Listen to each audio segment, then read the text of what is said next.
अस्सलाम वालेकुम, welcome back to my channel. क्या हाल चाल है आप सबके? आई होप कि आप लोग सब ठीक ठाक होंगे, खैरियत से होंगे और मैं भी बिल्कुल ठीक ठाक हूँ अल्हम्दुलिल्लाह।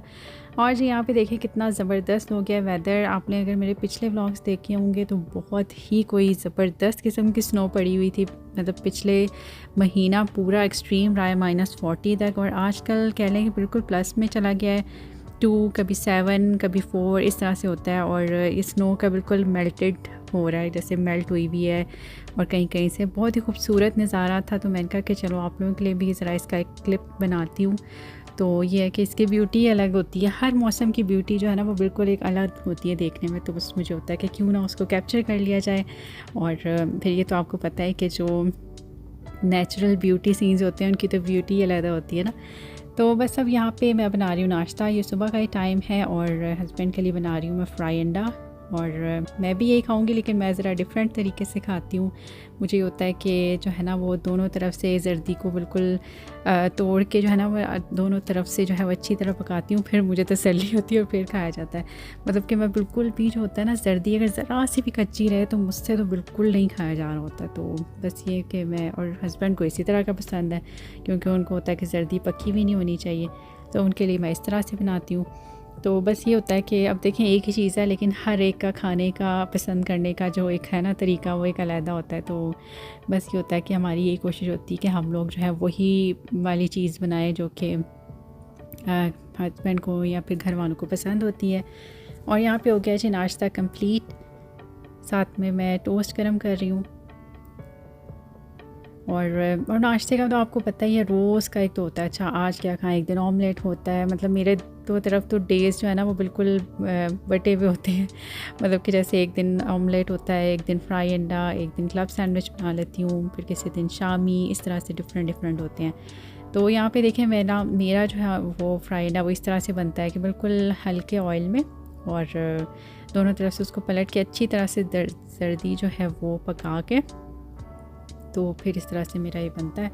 और यहाँ पे हो गया जी मेरा भी कंप्लीट रेडी, और अब मैं नाश्ता करूँगी। और यहाँ पे अब मैं करने लगी हूँ जी गाजर के हलवे की तैयारी, क्योंकि आ रहे हैं जी मेरे सिस्टर, मेरे अब्बू जो हैं वो आ रहे हैं पाकिस्तान से वापस। और ये है जी उनका मोस्ट फेवरेट, मतलब सर्दी का सीज़न शुरू होता है और उनका होता है कि गाजर का हलवा बना हो ना, मतलब घर में उनको बहुत पसंद है गाजर का हलवा। तो बस ये था कि अब्बू जहाँ पाकिस्तान गए हुए थे, तो इसलिए मैंने भी नहीं इतना, ज़ाहिर वो बीच में एक्सट्रीम ठंड भी आई है, लेकिन ये कि बना ही नहीं हलवा बिल्कुल भी ना। तो अब मुझे था, मैंने कहा कि अब्बू ने आना है तो क्यों ना मैं उनसे पहले जो है वो हलवा बना के रेडी रखूँ, क्योंकि बस ये होता है कि उनको पसंद इतना ज़्यादा है। तो मुझे होता है कि भाई मैं जो हूँ ना उनके आने से पहले, या फिर ये होता है जैसे अब वो यहाँ पे भी होते हैं जब सर्दियों में, तो मैं जैसी सर्दियाँ शुरू होती हैं और गाजरें आती हैं तो मैं ये हलवा बना के उनके लिए रख लेती हूँ। तो अच्छा, इसकी जो मैंने बिल्कुल एक शॉर्ट सा क्लिप बनाया है, मतलब इस हलवे का प्रोसीजर तो आपको पता ही गाजर के हलवे का लंबा होता है, मतलब 5 से 6 घंटे तो लगते ही हैं, मतलब इसको बनने में जो है, क्योंकि आहिस्ता आहिस्ता आहिस्ता बिल्कुल हल्की आंच पे जो है ये बनता है और इस तरह से होता है। अच्छा, इसका जो कंप्लीट रेसिपी वो मैं डिस्क्रिप्शन बॉक्स में भी टैग कर दूँगी। ऑलरेडी मैंने इसकी कंप्लीट रेसिपी बनाई हुई है, और ऊपर कार्ड जो है उसमें भी ये शो कर दूँगी इसकी रेसिपी, तो आप लोग वहाँ से देख लीजिएगा। और ये इतना कोई मज़े का बनता है ना, यकीन करें। मतलब बाहर से भी हम लोग अक्सर ले आते हैं, यहाँ पे रहमत शीरी के डब्बे मिलते हैं हलवे के, और पाकिस्तान से वो आते हैं, लेकिन जो हलवे का मज़ा घर का है ना वो तो कोई उसका नेमल बदल है ही नहीं। मतलब मैं तो कहती हूँ, मतलब इतना कोई मज़े का बनता है ना ये घर का हलवा।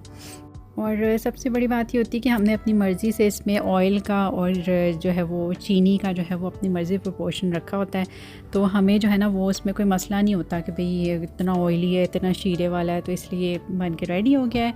और अब मैं बना रही हूँ नेक्स्ट डे जो है, क्योंकि अब हमने अब्बू को लेने जाना है एयरपोर्ट। और यहाँ पर मैं बना रही हूँ उनके लिए पुलाव, और साथ में यहाँ पे बन रहा है आलू गोश्त। ये भी दोनों उनकी मनपसंद फेवरेट डिशेस हैं, और मुझे यही था, मैंने कहा कि चलो ये कि ऐसी ही चीज़ बनाओ जो कि उनको पसंद है, तो ये दोनों ही उनकी चीज़ें फेवरेट हैं। और अब बस मैं ये बना के इसको दम पे रख के तो मैं निकल जाऊँगी, और यहाँ पे अब मैं जा रही हूँ एयरपोर्ट उनको लेने के लिए।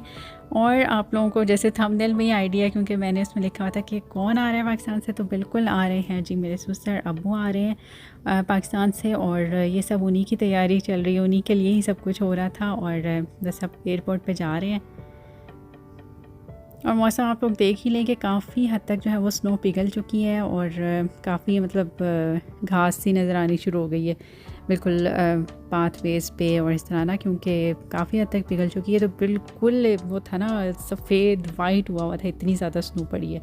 लेकिन आजकल क्योंकि मौसम जो है वो प्लस में चला गया है, तो इसलिए जो है ना यहाँ पे काफ़ी हद तक पिघली हुई है और बहुत ही अच्छा लगता है जब हमें ऐसे साफ़ साफ़ रोड्स नज़र आती हैं, वरना तो हर चीज़ जो है वो बिल्कुल वाइट ढक चुकी होती है, इतनी स्नो पड़ती है। तो यहाँ पे अब बस हम एयरपोर्ट पहुँचने वाले हैं और ये जो कुछ भी मैंने बनाया ये बिल्कुल सरप्राइज़ ही होता है अब्बू के लिए। अब्बू अक्सर जैसे आने से पहले पूछ रहे होते हैं और क्या मतलब बनाया, क्या किया, ये वो। तो मैं ऐसा कुछ भी नहीं उनको बताती कि भाई हमने हलवा बनाया उनके लिए या कुछ ऐसा किया, इसलिए कुछ भी मैंने उनको नहीं बताया था। वो यही था कि बस जब आएंगे तो एकदम से उनको सरप्राइज़ मिलेगा। और बस हम लोग पहुँच गए हैं और अब पार्किंग ढूँढ रहे हैं कि पार्क करने के लिए।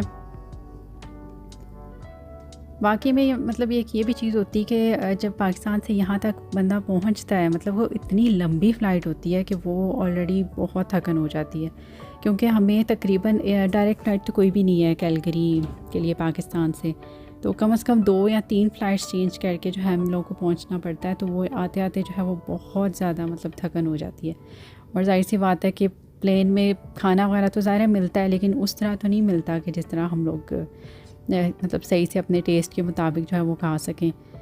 तो उस हिसाब से भूख भी ज़ाहिर है काफ़ी लग चुकी होती है, थकन हुई होती है। जेट लैग ही अव्वल तो चलता रहता है, 2-3 दिन तक तो चलता है आराम से ना। तो बस यही होता है कि मुझे यही होता है कि जब भी आए तो कुछ ऐसा ही बनाऊँ, कोई अच्छी चीज़ ही हो जिससे जो है ना वो एक तो थकन भी दूर हो जाए और एक वैसे ही घर आके बंदा रिलैक्स होता है, अपनी पसंद का खाना खाता है तो वैसे होश हो जाता है ना कि चलो अच्छा है, हमें एक अच्छा सा वेलकम मिला है ना।